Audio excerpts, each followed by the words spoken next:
Hi everyone, this is Mattman here, and today will be a part 2 to the Mongol Empire history video. Today we will be learning about how the Mongol Empire expanded throughout Asia. Before we learned about in the last video how the Mongol Empire united the Mongol peoples, but today we'll learn about how they almost conquered all of Asia. And that's what we're going to look at today. So, without further ado, let's start the Mongol Empire History, Part 2. So, Genghis Khan, who is now officially called Genghis Khan, meaning universal ruler, was not done with conquering. So, he set his sights on two major empires that were in the region. The first of these empires was the Xia Empire, which was right here, just south of the Mongols. They were Tungusic peoples that came from the northern areas of Manchuria and migrated down. Meanwhile, the other power that the Mongols would like to destroy was the giant Karakitai Empire, which had been in decline ever since the Mongols' conquest. So the Karakitai Empire and the Xia Dynasty were the main rivals of the Mongols. They decided to first go for the smaller Xia, and this actually turned out to be a very good practice for future conquests of the Mongol Empire. They sacked the Xia capital, completely surrounding it and conquering it. They burned the region to the ground and subdued the people, incorporating them into the Mongol Empire. The Karakitai was next. Luckily, at the time, the Karakitai were going through a bit of a succession crisis. So Genghis Khan took this opportunity to strike at the heart of the Karakitai Empire and invade. The center of the Karakitai Empire was located in the Fergana Valley, which was thousands of miles away from the main front line. So Genghis Khan funded any rebellions that he could within Karakitai to try and secure the major population centers in the south. And just like that, the Mongol Empire had doubled its size in just a few years by conquering and annexing Karakitai. They now were the rulers of everything from Lake Balkhash all the way to the Liao River Valley.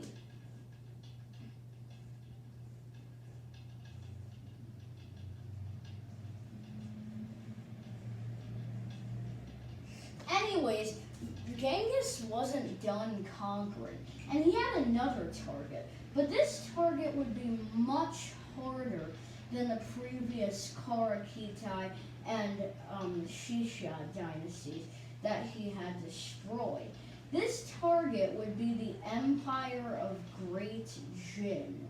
Jin was an empire in northern China that was the main leading dynasty that had conquered northern China from the Song dynasty. The Song dynasty and the Jin dynasty were in a power struggle for China. The Song ruled the south, the Jin ruled the north. The Jin came from Manchuria, similar to the Tihuan Tungusic people, and they migrated south and conquered the northern Yellow River Valley and Yangtze River valleys. This crippled the Song. So when Genghis Khan proposed an alliance with the Song to defeat the Jurchen Jin, the Song were all on board and decided to go through with this conquest of the Jin. But before they could conquer the Jin, Genghis Khan needed to subdue some more tribes. He moved his armies further north into the Buryat homeland. He also moved his troops out west into the Golden Steppes. And finally, he conquered the great empire of Khwarezm, which was an Iranian horde from present-day Uzbekistan that had conquered Persia. He conquered, with these three groups mainly conquered, the Mongol Empire literally controlled all the trade routes. With Khwarezm officially gone and wiped off the map, the Mongol Empire also had now conquered and refined the glass industry, which made them unbeatable because glass was one of the most primary resources at the time. So the Mongol Empire was in full swing, conquering literally everything that it could. And it was time for them to go back to the Jin and conquer them as well. The Mongols set to the capital of the Jin, which is present-day Beijing. The Song advanced from the north to take southern Jin territories. With a two-front war, the Jin were easily defeated, and their empire was destroyed. The eastern Manchurian parts, for better control, were made a puppet state, known as Manchuria. However, the southern parts of the empire were given to the Song because of their alliance, and the northern parts just stayed a part of the Mongol Empire. However, Genghis Khan made it clear that this alliance with the Song was only temporary, and then literally pulled a betray card, crossed the Yellow River, and started invading Song territory. Now, the Song made a big mistake there. He pushed them all the way back to the Yunnan Plateau and essentially destroyed any hopes of a China ruled by the Chinese, because now they had their new Mongol overlords. Tibet was also conquered around this time because most of the Tibetan tribes there surrendered before the Mongols could even make it. The Mongols now owned the entirety of the steppe, all the way from the Caspian Sea to Korea. That's a huge amount of territory to manage under just one empire. So Genghis Khan had that insane task of managing this entire land under one empire as well. In fact, it was such hard of a task that he broke up his empire into different sections because it was just too big to rule by this point. There was the Ilkhanate, which ruled over the Khwarezm territories. There was the Golden Horde, which controlled the northern steppes. Excuse me for 1 minute. There was the Golden Horde, which controlled the northern steppes, and then the remainder of the empire was split into the Wan Dynasty and the Chagatai Khanate. With this, the Mongol Empire was essentially gone, and it had been split into 4 halves. But the most powerful of these halves was by far the Wan Dynasty, which was the new Sinatized Chinese dynasty that ruled over this land. The Wan Dynasty would become the new Mongols, and they would go on to try and unite the steppes once more. The Wan pushed into the Song Dynasty and officially finished up the Song conquest by around 1400. They also 1300, sorry. They also, by this time, had integrated their Manchurian puppets. The Wan now ruled China, and that was an undisputed title. The Wan took it a bit further and conquered Korea, and then they betrayed their old allies, the Chagatai, and conquered all of the Tibetan plateau as well. The leader of the Wan, by the way, was named Kublai Khan. He was Genghis Khan's grandson, and he was essentially the new Genghis Khan, conquering everything. The four corners of the Mongol Empire, or what used to be the Mongol Empire, still collaborated and traded a lot.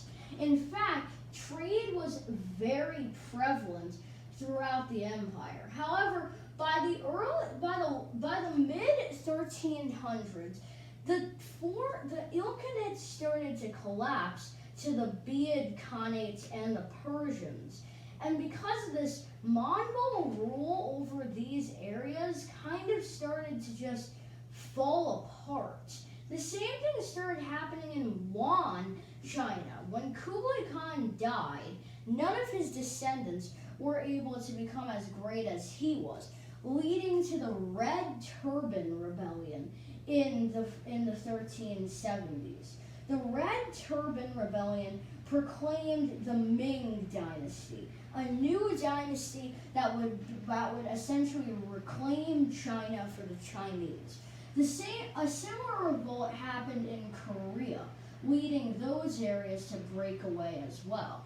Eventually, the Ming won the war and toppled the Wan's hold over China, uniting and reuniting a Chinese country once again, and this became the beginning of the slow and painful death of the Mongolian Wan Dynasty. They kept shrinking in power so immensely that parts of the empire started breaking off. For example, Manchuria broke off and just joined the Ming Empire instead, because that's how bad things were getting. In fact, the Ming Empire had been prospering while the Mongols were just rotting, and that was pretty much it for the Mongols. The Tibet also broke away eventually, being subdued by some Turkic Tibetans coming from Xinjiang, known as the Koshuts eventually. From the north, Siberian tribes raided the frontier and destroyed multiple villages in Buryatia. And that was essentially the end. The Mongol Empire was over. The Mongols reconfederated into a tribal nation known as Northern Wan. Northern Wan was essentially called that because it was northern part of what used to be the former Wan Dynasty, and that's why it's called Northern Wan, if you haven't noticed. Northern Wan was much less powerful than its predecessor, the Mongol Empire. In fact, it often had trade issues, civil wars, and claims to the throne, which just messed up everything.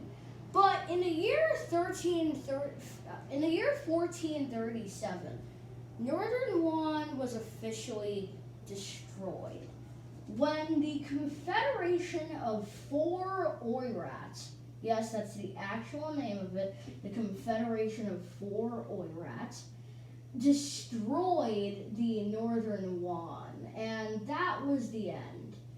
The Mongol Empire, or whatever remained of it, was gone. And that is where I am going to conclude this video about Mongolian history.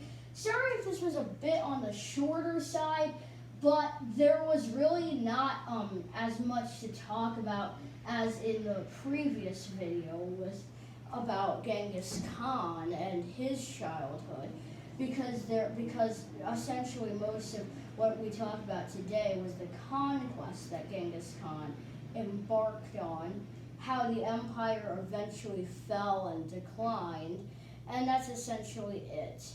This is Batman, signing off.